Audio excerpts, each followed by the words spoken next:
Lumabas na nga po ang bagyong Mario kung saan nagdulot ito ng malaking pinsala sa malaking bahagi ng Luzon at isa po sa mga pinakanapinsala ng bagyong ito.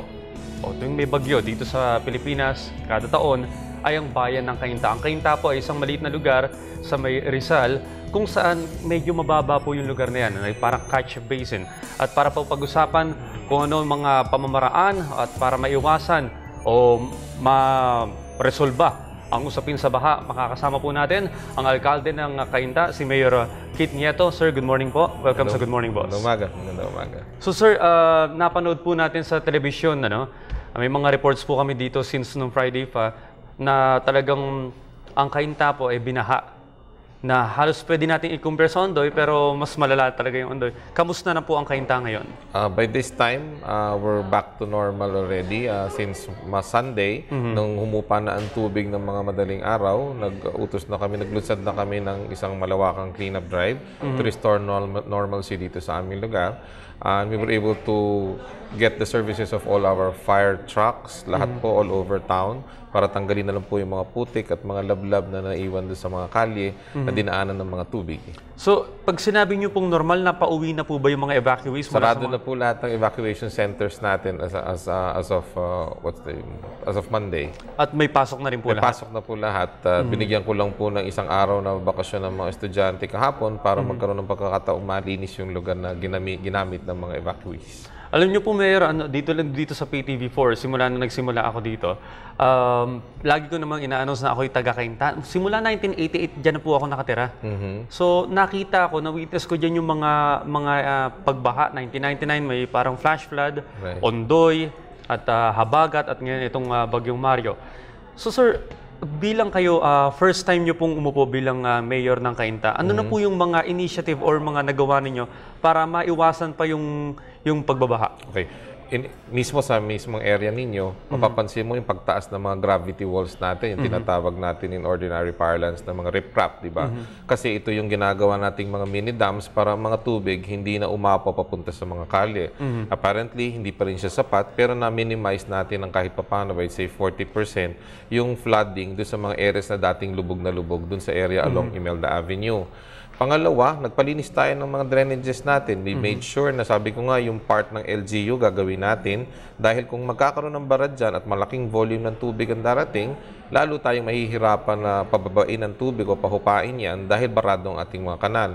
If you just notice, itong panahon na ito compared sa Ondoy, mabilis ang paghupa ng tubig. In 24 to 36 hours, tapos ang tubig, linis na tayo. Hindi kamukha noon na umabot ng halos 2 linggo bago bumalik sa normalcy ang lugar natin. So step by step, we're doing that. Pero if you'll be asking me, ano ba talaga ang malaking problema?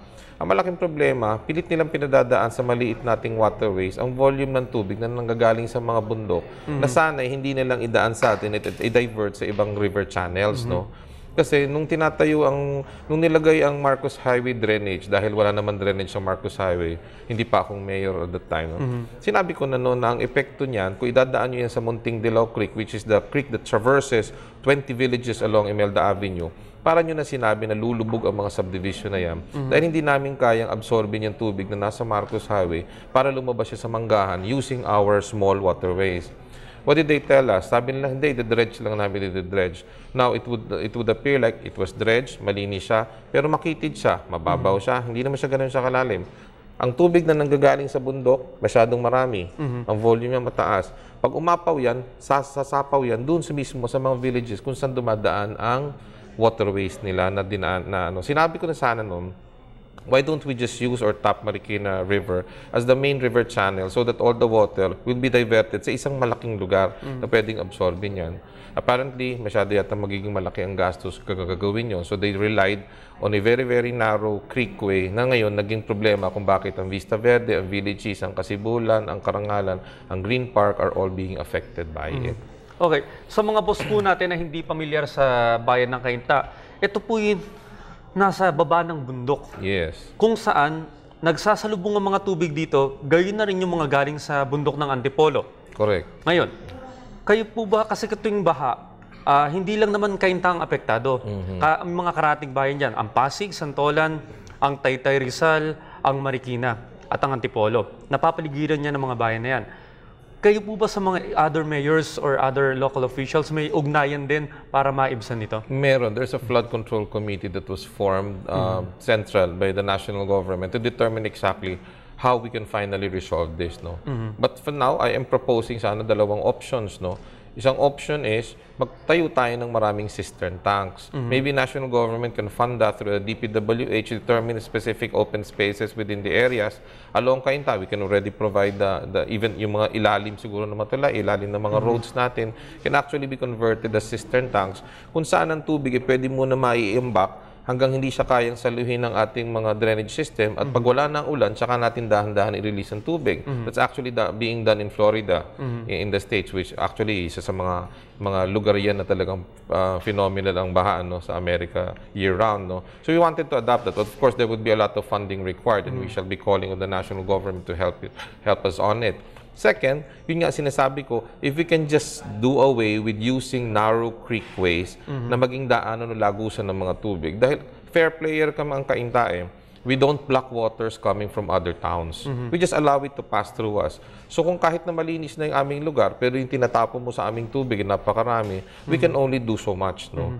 Sana ang sitwasyon mangyari dito, determine a river channel that would be enough to absorb all these waters. No? Bakit? Ang bottom line natin kasi, ang outfall mo dapat maluwang. Ang outfall mo should be able to absorb so much water in so many minutes. No? If we can solve that and create that particular river channel, which the engineers would know better, then I guess we'll be able to save the town from this. Ang sitwasyon kasi ngayon, how do I say that this is effective? Bakit in 24 hours nawala ang tubig sa aming kabayanan? Ang ibig sabihin, malinis yung aming kanal, mainis ang aming drainage, maganda ang aming outfall. Hindi lang namin kaya yung 10 hours, 12 hours, or 16 hours of continuous rainfall. Yun ang problema lang namin. So if you want to solve it, I think it should be a national program that would finally resolve it by resolving all the problems ng lahat ng nearby towns. It's not, Okay, it's not hindi just lang sa us. Cainta. It's not localized. No? So, Tapos, magkano po kaya yung ganitong pondong kakailanganin from the national government? At ilang bayan yung matutulungan ito? I think lahat ng nasa babang bayan should be involved in it. But in terms of this amount, I wouldn't really have an idea because it's more of an engineering thing, no, than a political thing. But I would say it's something that's feasible, it's something that's worth doing. Nang sa gayon, finally, we will be able to resolve this. Alam niyo po, ang mga taga-Cainta, lagi na lang nagtatanong, sino ba talaga makakapag-resolba ng problema natin sa baha? Pero hindi po ba naka-apekto rin? Kasi I remember, 1988, yung mga village po dyan, iilan pa lang ang mga kabahayan. Medyo ngayon, congested na. Dumadami na po yung mga nagpapatayo ng bahay dyan. Ito po ba yung factor din sa pagbabaha? As again, no, we always say na nung nag-develop si ganito, dati dyan ang aming catch basin, dati dyan namin i-store ang water. That's all good excuses. But the thing here is, that's private property. They have all the right to use it the way they want it as long as it doesn't violate the law. So, what government should do is actually resolve it based on a solution na sila rin ang may hawak at na sila rin that we don't really depend on private sector or on third party para ma-resolve mo yung problema yan. Because hindi naman yata tama na sisisihin mo yung isang bahay na tinayo niya doon dahil kanya naman yun And maybe he invested on it precisely because he wanted to build something on it. So, yun lang. Ang sitwasyon natin ngayon, let's build on something that's permanent enough para ma-resolve natin yung problema. Okay, Mayor, balikan po natin yung nangyari nung nakaraang linggo. Were you informed na ganito yung amount o yung volume ng tubig na dala nitong habagat na hinihila ng Bagyong Mario? Oh, as I've said, no, I think Pag-asa was able to come out with the advisory early morning already. And when you say early Thursday morning I think, or Friday no, morning? that's early morning of Friday. Friday. Otherwise, people would have been based there, that's at sa munisipyo, ready to face this particular disaster that's coming. No, I think hindi naman yata yung typhoon ang naging problema. I think it was the habagat that came with the typhoon na nagbigay ng maraming tubig sa ating lugar. So you wake up at say 3 o'clock in the morning only to find out that the waters are fast rising already, which compels you now to be at the munisipyo at all costs. Kasi ang sitwasyon natin, you can only be effective as a leader if you will be there manning the command center at that particular time that people will be relying on you for help. So yung sitwasyon na yun, if you ask me, maybe that part, I don't know kung may problema or sino yung dapat nakakaalam nun. Ang situation lang, it wasn't really something that we expected the night before. Because I slept at 1 o'clock in the morning, fully knowing na wala naman problema yung ating lugar. Okay. So Mayor, mukhang well-versed ka sa disaster management, sir. So, after knowing na-inform ka na tumataas na nga ang tubig, ano po yung first na mandate nyo or mga inuutos nyo sa mga tauhan ninyo sa Cainta? Spread the team, no? The cluster should all be out. There would be one in charge of every barangay. There should be at least a composite team handling the rescue requirements, no? Kasi sa ganyang mga disaster, ang importante sa una, save lives, no? Before you save property. Since you know that water is fast rising, there would always be this risk na yung mga tao would seek for help dahil gusto nilang lumikas dun sa kanilang lugar dahil baka sila'y malunod. So first and foremost, ensure na walang casualty. Okay? So pag na-disseminate mo na, dapat nasa munisipyo ka. Because people will only follow you kung nandun ka mismo sa command center mo and dispatching all these teams based on calls, texts, or mga Facebook posts na lumalabas sa amin dahil binuksan ko ulit yung aking account, telling them, tell me what your problems are and I will tell you how I will be solving it. That was the way we communicated. Alam nyo, sir, naalala ko nung Biyernes, isa po kayo sa mga in-interview namin sa aming Bagyong Mario coverage. Isa po kayo sa mga na-interview namin at pinanawagan nyo sa Meralco na iputulin kagad yung kuryente. Bakit po, sir? Well, it was actually one of the calls made by our people na natatakot sila na sila'y makamakuryente. Kanya nanawagan sila sa akin na sana magawa ko ng paraan na matawagan ko Meralco para maputol ang kuryente, which I did on air. Dahil nga sa inyo, naputol ko na nga yung Meralco. No? Tapos nung humupa ang tubig, they were the same people who were crying now for help. Pakikabit na yung kuryente dahil naiinitan na kami ngayon sa mga bahay namin. Pero alam nyo, Mayor, may mga parts lang siguro na pinutol. Yeah. Hindi naman lahat. Hindi naman lahat. Kasi I remember yung sa Vista Verde mo, kung naka-internet lahat yung pamilya ko doon. Mukhang hindi sila naputulan ng kuryente. Pero sa ibang, siguro sa may Karangalan. They would know exactly which are the critical areas for power cut. Ano? And I was also basing it on the requests ng mga tao mismo who were living in the area. You know, the most important thing here kasi during a calamity is for you to know ano ba ang pulso at sitwasyon ng mga tao sa bawat lugar.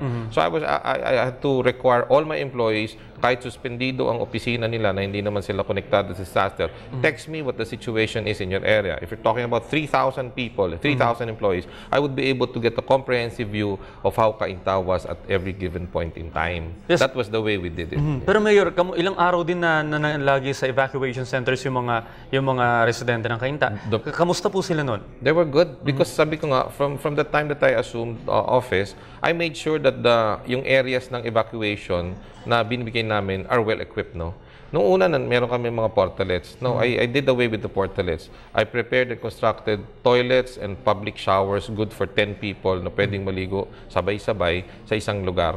Kasi hindi na dumudumi yung lugar namin. I prepared sana mga beds, no? Yung mga beds lang, dahil nga wala akong masyadong proper notice, hindi siya umabot doon sa mga evacuation centers, nasa bodega namin. But I procured 2,000 folding beds just to make sure that these people won't be lying sa sahig, no? Nilagyan namin ng trapal lahat ng covered courts kasi alam namin na pag pumunta sila ron, umaanggi, magrereklamo rin sila, mababasa. So may trapal lang lahat ng courts na ginamit namin in evacuation centers. All these things we prepared because we knew it will happen. No? Maybe the magnitude may be different, pero it will happen and we should be prepared for it. Okay, maraming salamat po sa lahat ng impormasyon na ibinahagi niyo sa amin, Mayor Kit Nieto. At alam niyo po, hopefully, dito sa mga area sa Rizal or Marikina, Pasig na mga mabababang lugar, ay makagawa nga talaga na isang proyekto na talagang pangmatagalan na mariresolba ang problema natin sa pagbaha. Anyway, mabuti na lamang at mabilis din yung respond ng ating mga local government units at sana ay hindi na maulit pa every year itong pangyayaring ito. At sana, with our own part, tayong mga residente ay tumulong din. Right. Maraming salamat, Mayor Kit Nieto, sa inyong binigay na impormasyon ngayong umagang ito. Salamat din. Salamat.